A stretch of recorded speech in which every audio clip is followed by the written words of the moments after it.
Morning students. Video के इस lecture में हम भारत के विषय में जानेंगे। भारत की खोज पढ़ने से पहले आवश्यक है कि हम थोड़ा बहुत भारत के बारे में जानकारी ले लें कि यदि भारत को विश्व में पूजा जाता है, इसकी संस्कृति को पूजा जाता है, तो उसके पीछे कारण क्या है। ठीक, सबसे पहले भारत का अर्थ क्या है। भारत जो है दो शब्द भा प्लस रथ, भा धन रथ से बना हुआ है। भा का अर्थ होता है आभा यानी प्रकाश में रत रहने वाला, जो सदैव प्रकाश में रहे उसे ही भारत कहा गया है।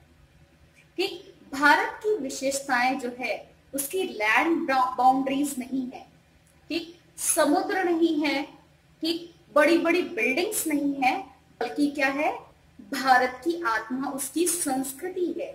आध्यात्म, संस्कृति, विज्ञान, नई नई खोजें ही भारत की आत्मा है। ठीक, जिन्हें हम एक एक करके अभी जानेंगे। सर्वप्रथम अध्यात्म की बात करते हैं। ठीक, तो जब सुकरात जो था अपने जीवन में बहुत कुछ कर चुका था, बहुत सारी चीजें लिख चुके थे। आप सभी को पता होगा कि सुकरात जो थे बहुत बड़े दार्शनिक थे। ठीक, तब वो भारत आए और उन्होंने अध्यात्म की शिक्षा यहाँ से पाई, और जब वो अध्यात्म को सीख पाए तब उन्होंने कहा ठीक कि नो थायसेल्फ, और यही ग्रीक माइथोलॉजी का ध्येय वाक्य बन गया कि नो थायसेल्फ यानी स्वयं को जाने। ठीक है, आज देखिए विडंबना क्या है, हम देश विदेश सबके विषय में जानते हैं, लेकिन हम क्या है ये हम नहीं जानते। ठीक, जबकि सबसे आवश्यक क्या है, हम क्या हैं ये एनालिसिस जरूर होना चाहिए। क्योंकि ऐसा करने से क्या होता है, यदि हम रोज का रोज एनालिसिस करें, अपना एनालाइज करें, तो हमें पता चल पाएगा कि आज दिन भर में हमने क्या अच्छे कर्म किए और क्या बुरे कर्म किए। ठीक, अच्छे कर्म किए हैं तो क्या होगा, सेल्फ मोटिवेशन मिलेगा, और बुरे कर्म किए हैं तो ग्लानि होगी और उसको दोबारा ना करने की आप प्रतिज्ञा ले पाएंगे। ठीक, इसलिए आध्यात्म आवश्यक है, इसलिए ताकि आप स्वयं को जान सकें।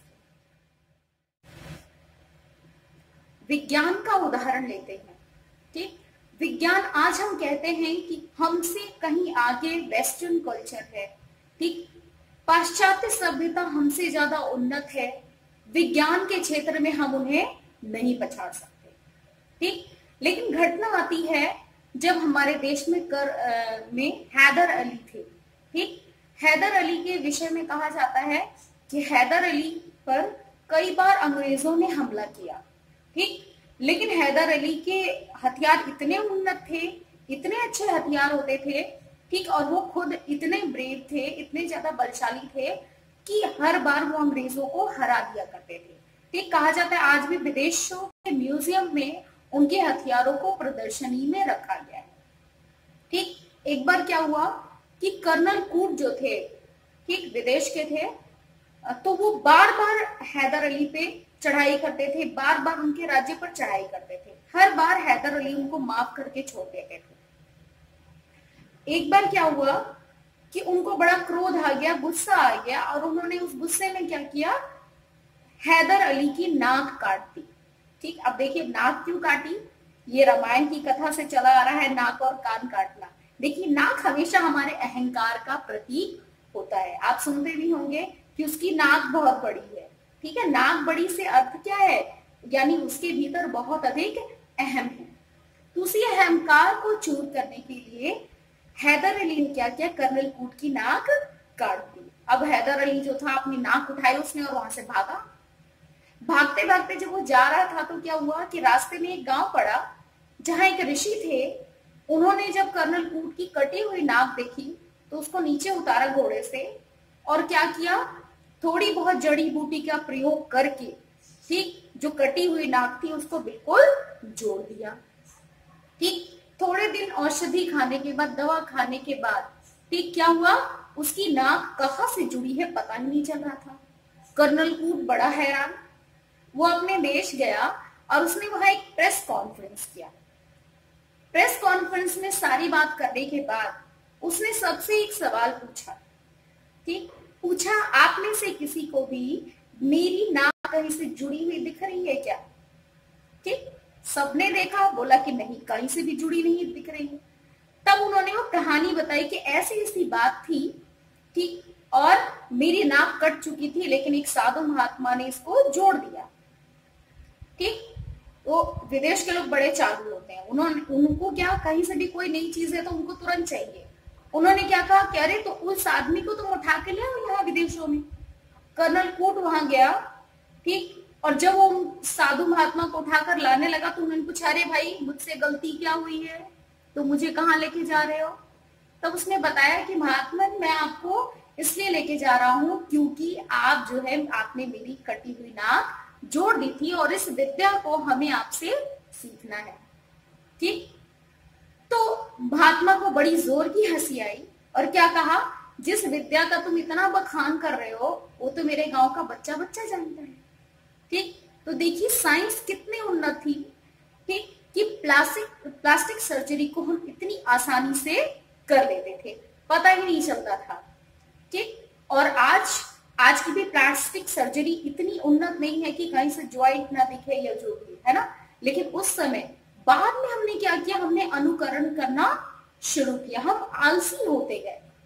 ठीक, जिस भी ऋषि मनीषियों ने ये काम किया तो कहीं ना कहीं उसके पीछे वो क्या करते थे, मेहनत किया करते थे।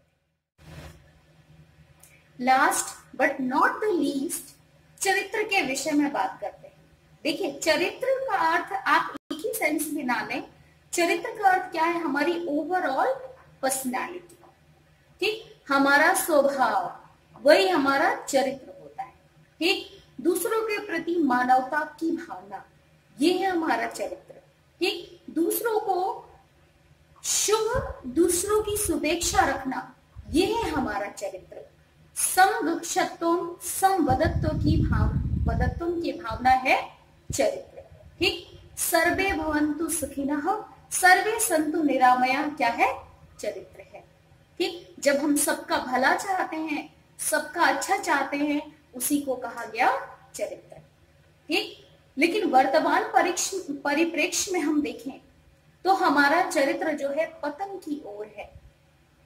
ठीक, पतन की ओर है, हम अपने आप को और इम्प्रूव कर ही नहीं पा रहे हैं। दिन ब दिन, डे बाय डे आप देखिए कि हमारी स्थिति बद से बदतर होती जा रही है। ठीक, हर 44 मिनट में किसी बहन का शील हनन होता है, हर 46 मिनट में आप देखिए कि किसी ना किसी पे अश्लील हमले होते हैं। ठीक, तो क्या है, ये कहीं ना कहीं चरित्र का हनन ही है ना। लेकिन आपने हाल ही में रामायण में देखा होगा कि जब सीता की खोज करने राम लक्ष्मण गए तो उनको सुग्रीव ने सीता जी के कुछ गहने दिखाए और ये पूछा कि इन गहनों को पहचानिए, कहीं ये माता सीता के तो नहीं है। ठीक, उन्होंने भी माता शब्द का प्रयोग किया, यानी पर नारी, पर स्त्री माता के समान मानी गई थी। ठीक, तो राम ने देखा, गहनों को पहचान गए और उन्होंने लक्ष्मण को कहा, लक्ष्मण तुम भी तो देखो, ये सीता के ही गहने हैं ना। तो उन्होंने बोला, ना हम जानामी कुंडले, ठीक, ना हम जानामी नासाल। ठीक, कि मैं कुंडलों के विषय में नहीं जानता, मैं नाक के विषय में नहीं जानता, ना ही मैं बाजूबंद के विषय में जानता हूँ। क्यों?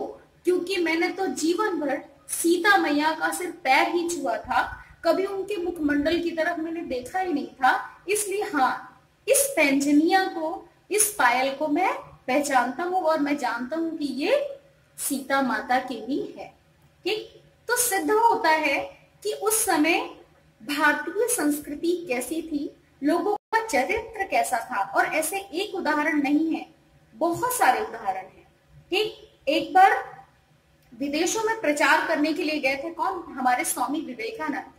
ठीक, तो विदेश की एक महिला ने कहा, ठीक, इनडायरेक्टली उनको प्रपोज क्या करती हैं कि मैं चाहती हूं कि मैं आपके जैसे तेजस्वी पुत्र की माता बनूं। ठीक, इनडायरेक्टली उनसे विवाह का प्रस्ताव रखा।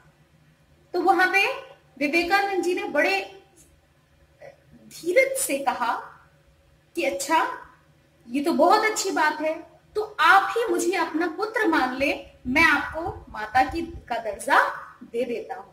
ठीक, तो क्या है, ये तो कलयुग की बात है ना। तो चरित्र जितना ऊंचा होगा, और हम सभी जानते हैं कि हमारे और आपके बीच विवेकानंद क्यों पूजे जाते हैं? क्या वो बहुत अमीर थे? नहीं। क्या वो बहुत सुंदर थे? नहीं। क्या उनके पास बहुत ज्यादा धन वैभव था? नहीं। क्या उनके बहुत सारे फेसबुक फॉलोअर्स थे? बिल्कुल नहीं बेटा। सिर्फ हम उनको जानते हैं किस वजह से? उनके चरित्र के विषय। ठीक, आज के लिए इतना ही। वीडियो काफी लंबा हो जाएगा और बातें हम नेक्स्ट वीडियो में करेंगे। तब तक के लिए स्वस्थ रहिए, मस्त रहिए और व्यस्त रहिए। घर से बिल्कुल बाहर मत निकलिए। ठीक, अपना ख्याल रखिए। Have a nice time. God bless.